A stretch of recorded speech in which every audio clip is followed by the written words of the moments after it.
Hello students, this is the second part of video for chapter number 3 from history. So in the last video we have covered the topic of revenue for the company. So in that they got the Diwani of Bengal, right to collect the taxes, and within 5 years they have collected the value as much they could buy the goods from India. They don't have to import the silver or gold in exchange of what they were purchasing the goods from India. Now all the expenses they were meeting up with the taxes what they have collected by receiving the Diwani rights.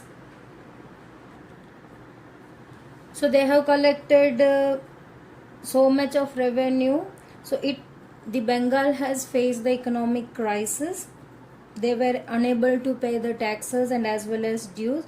So most of the artisanals and agricultural like peasants were leaving up the regions. Those who were settled down over there, they have faced the great famine, and because of this famine 10 millions of people were died in Bengal. That is 1/3 of the total population was wiped out of the Bengal. So revenue was not in flow. So from where the Britishers will get the taxes if the people used to leave that region, like the Bengal's people were leaving that region because they were not able to pay the taxes. So what could be done to improve the condition of people also, and because of the Britishers many people died also. So the common people could not accept the Britishers. So they have to look after all these things, and the next question is that what could be done for the support or to just win the trust of the people and even to get the revenue in a flow. So here what could be done? The need to improve agriculture. So they felt that this area could be improved. Which area? Agriculture. If the economy was in ruins, could the company be certain of its revenue income? What could be done? As I said, Bengal has faced famine. Peasants and artisans were leaving the regions because they were not able to pay the dues to the Britishers. So from where the revenue income could be achieved? So debates within the company officials began. Investment and encouragement of agriculture. So which area could be invested and which area could be encouraged? The area of agriculture. Thus came permanent settlement. Here the permanent settlement was introduced in 1793 after 2 decades. So they started thinking from when? From 1770, because the Bengal has faced the famine at that time. So they started thinking from that time. So it took 2 decades to come up with a solution. That was the permanent settlement in 1793. 2 decades means 20 years. So where the Rajas and Talukdars were recognized as a zamindar and were asked to collect rent from the peasant and pay revenue to the company. So here who were recognized as zamindar? Rajas and Talukdars. So they were asked to collect the rent from the peasant and to pay the revenue to the company. So here company is not directly collecting the revenue. Behalf of them the Raja and Talukdar are collecting from the peasant and they are paying it to the company.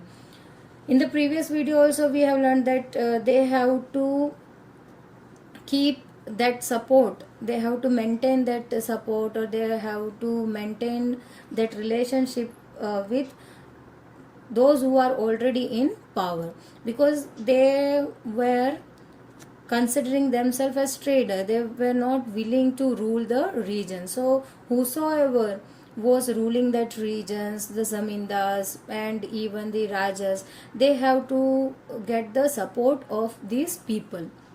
So maintaining that relation, Britishers asked Rajas and Talukdars, and they recognized themselves as a zamindar, and to collect the revenue or pay as a rent from the peasant and give it to the company itself. So in this way they have maintained the relationship also, and even they got the revenue also.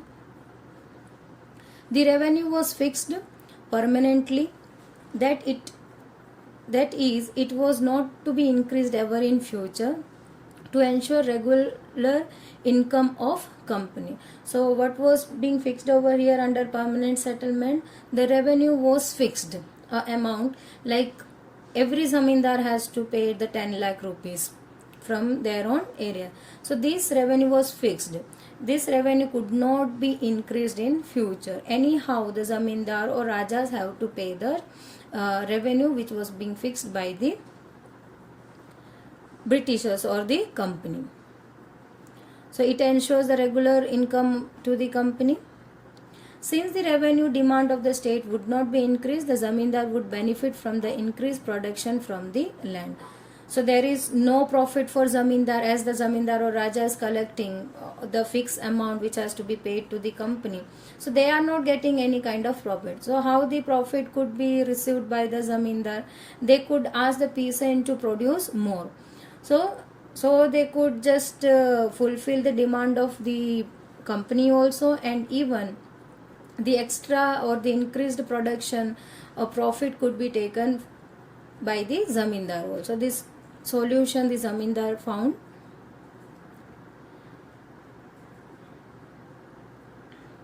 Now the problem in the permanent settlement, the next topic we are going to discuss, the fixed amount, what we have learned about that permanent settlement. So there were certain problems also, so that we are going to discuss in this.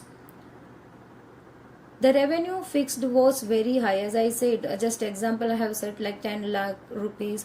So it was not dependent on the areas or the number of peasant from what they were collecting the fixed amount. Anyhow the zamindar has to pay the fixed amount. So whatever amount was fixed by the company, that was very high. Zamindar who could not pay lost their zamindari. So the zamindar who were asked to pay this revenue, anyhow, if they are not able to pay the revenue, then they can lost their zamindari. It means they are now no longer recognized as zamindar. So what could be the next? Zamindari began to be auctioned by the company. Now the position of zamindari, it was kept in auction. Many people auction the position which is kept in the auction, they just bid it for the position. Like any of the thing is kept in the auction, and the highest bidder can get that thing. The same way the zamindari is also being kept in the auction. Auction here in Hindi, if I can say नीलामी, जैसे किसी चीज़ को नीलामी में रखा जाता है and highest बोली लगाने वाले को वो चीज़ मिलती है, तो यहाँ पे पोजीशन हाईएस्ट बोली बोलने वाले को मिल जाती है. तो here zamindari began to be auction and the highest bidder can get the zamindari position by the company. So situation changed in the beginning of 19th century. So this was changed in the 19th century. Prices increased and cultivation increased. What happened in the permanent settlement in the previous time in 1793? The cultivation area was fixed. The prices was not increased. But it changed later in the beginning of 19th century. The prices of produce was increased, and as well as the cultivation also was increased. Because they were smart, they have to pay the taxes also. Peasant also want the profit, and even the zamindari also want the profit. So prices was also increased and cultivation also increased. But what was company have done? They have fixed amount, that this amount they have to pay. This again could not benefit the company as revenue was fixed permanently. So the problem was faced by the company, as they have fixed a amount which has to be paid.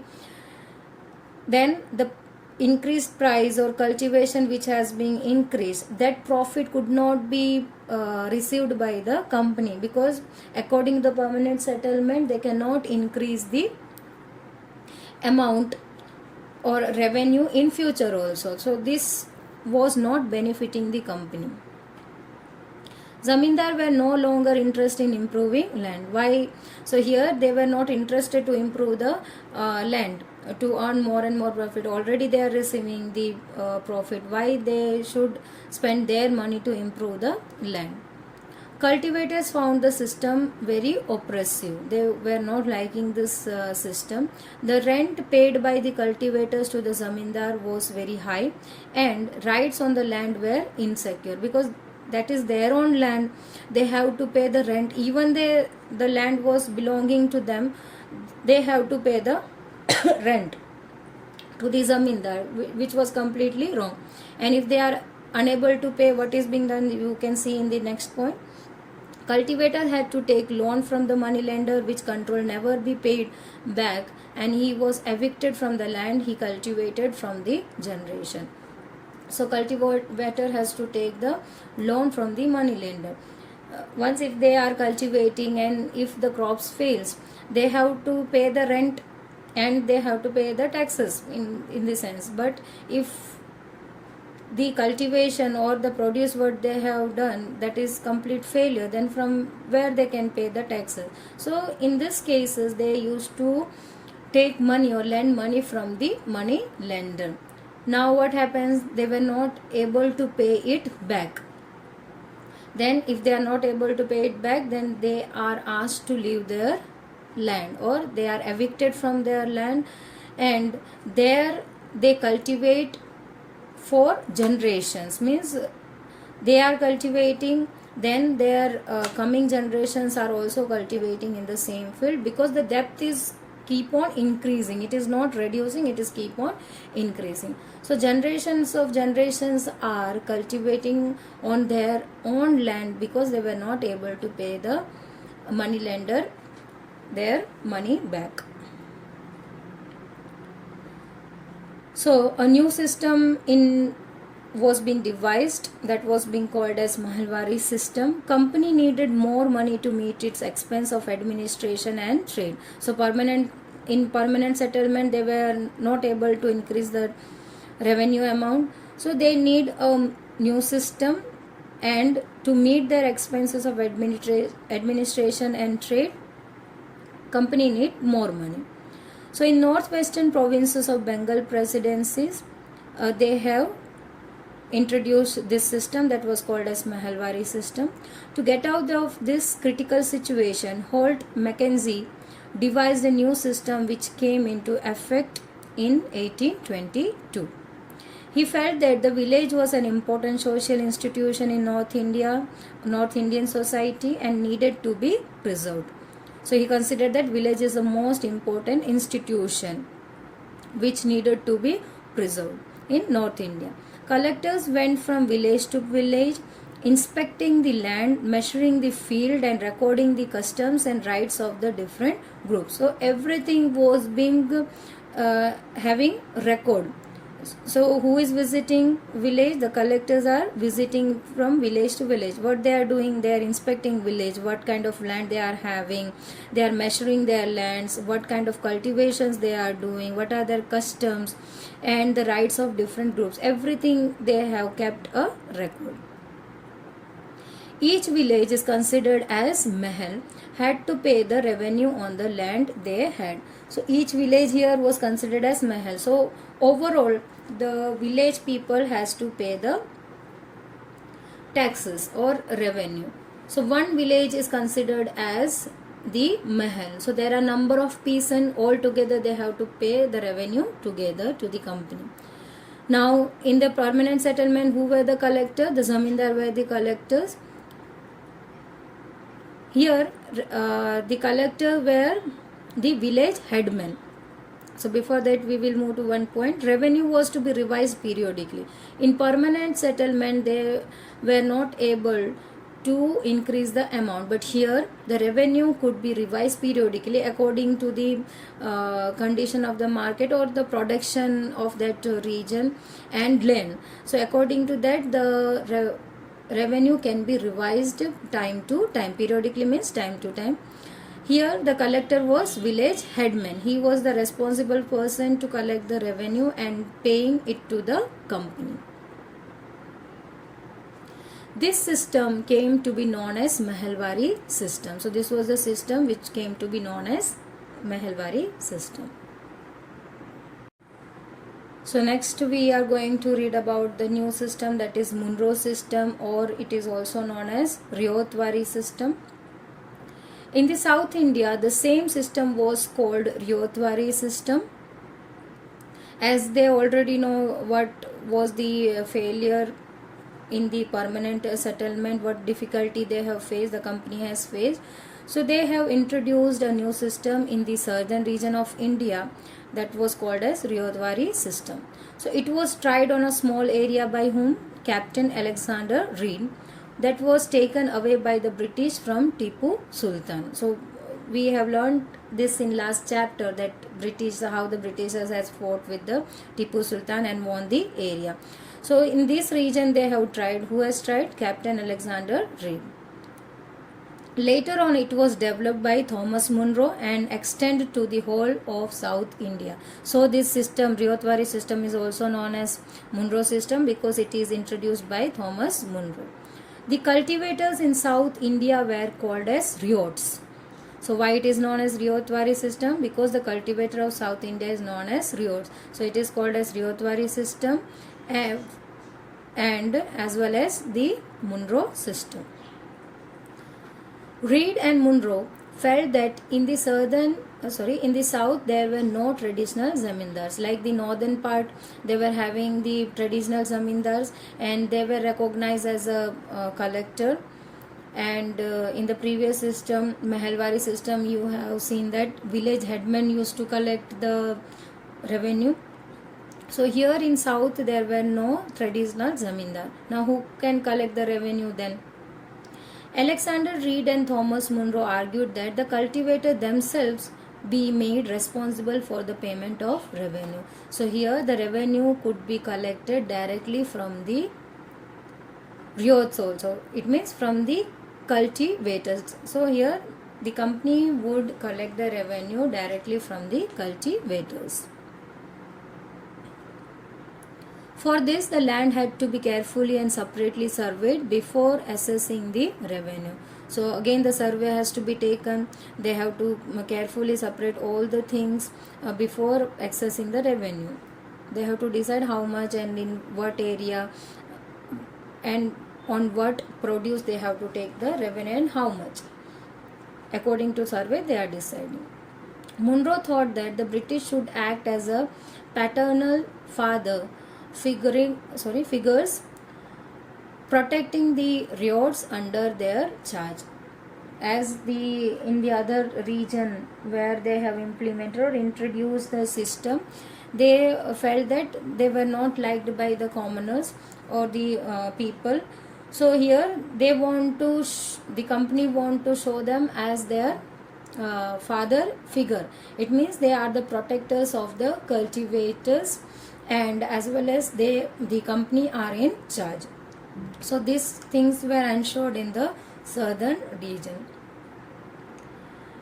So the other topics we are going to cover in the next video. Stay tuned. Till then, take care. Bye.